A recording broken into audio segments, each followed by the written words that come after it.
Well, howdy there, Internet people. It's Bo again.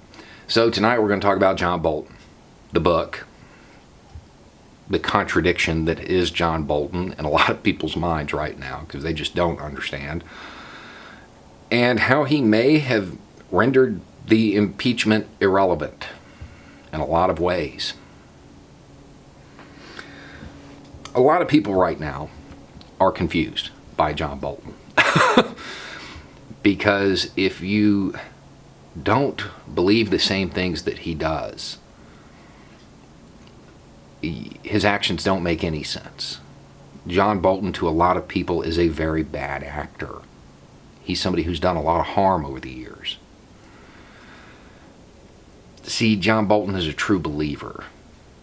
My read on him. He's a very consistent person in his actions. He believes in American dominance, in American might, in protecting the American way of life. And he truly believes that he's doing that.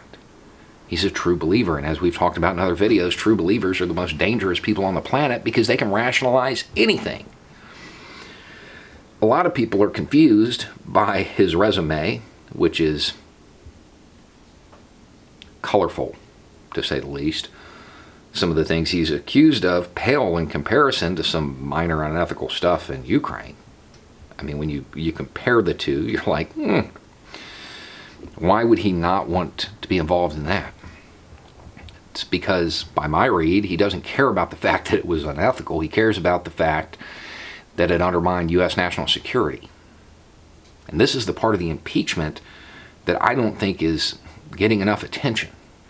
Trump's actions endangered U.S. national security.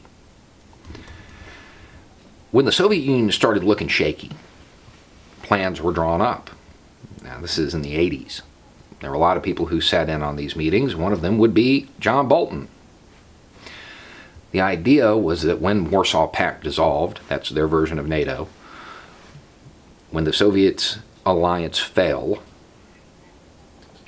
the U.S. would pick up all those Eastern European countries, bring them into the fold. Why? That doesn't even make sense. If the Soviet threat is gone, why do we want these Eastern European countries on our side? As a buffer. As a buffer zone. It's really what they were there for. The Soviet threat was gone, but that did not mean that Russia would not reemerge as a world power. Of course they would. They're a massive country. They're going to be an extremely powerful opposing force. And if your interest in the thing you truly believe in is American dominance, you want to be prepared for that. So you pick up all of these Eastern European countries, basically to use them as a buffer in case a conventional land war kicked off in Europe, and that buffer would protect the countries we actually care about. If you live in one of those countries, sorry, that was the plan. Those countries would slow the Russians down long enough for us to respond. It's the idea. So, what would undermine that? What would undermine the illusion that we actually care about these nations? Withholding military aid while they're fighting would be at the top of the list. Especially if it was over something minor. Some domestic squabble in the U.S. Getting dirt on a political rival. That, if you are a true believer and somebody whose sole mission in life is guaranteeing American dominance, that would probably be pretty disheartening. John Bolton is a very consistent person. He could probably justify anything in pursuit of American dominance. Because to him, that's protecting you and I. Not my take on it, but that's his.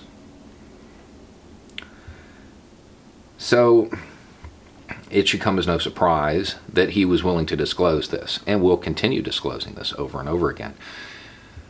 So, how did this impact the impeachment? John Bolton is nothing if he is not meticulous. There's not going to be anything in that book that is not 100% verifiable. There's just not. My understanding is that there are dozens of pages devoted to this incident. Dozens of pages. So, the Republican senators, they don't want witnesses. Why would you? If this is the testimony you're going to get. Objection, Judge Roberts. This is devastating to my case. You wouldn't want these people talking. It would just secure Trump's conviction. So you want to vote against it and hopefully keep it quiet, but now news of the book is out. And that book will be published between now and the election. If you're a Republican senator, you have to realize that more than likely Trump is done. Trump is done. As this comes out, it's done. He's gone. So you have to ask whether or not you want to go with him.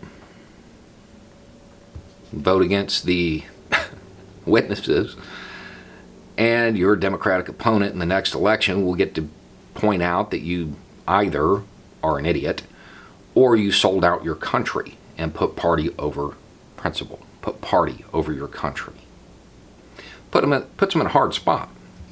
If I was a Democratic strategist, I would make them take the vote, but not care how it turns out, because if they vote against it and they don't allow witnesses, odds are they're just handing the Senate to the Democrats in 2020. If they vote to allow the witnesses, well, at least they did their part. Yeah, they may have to vote to convict Trump.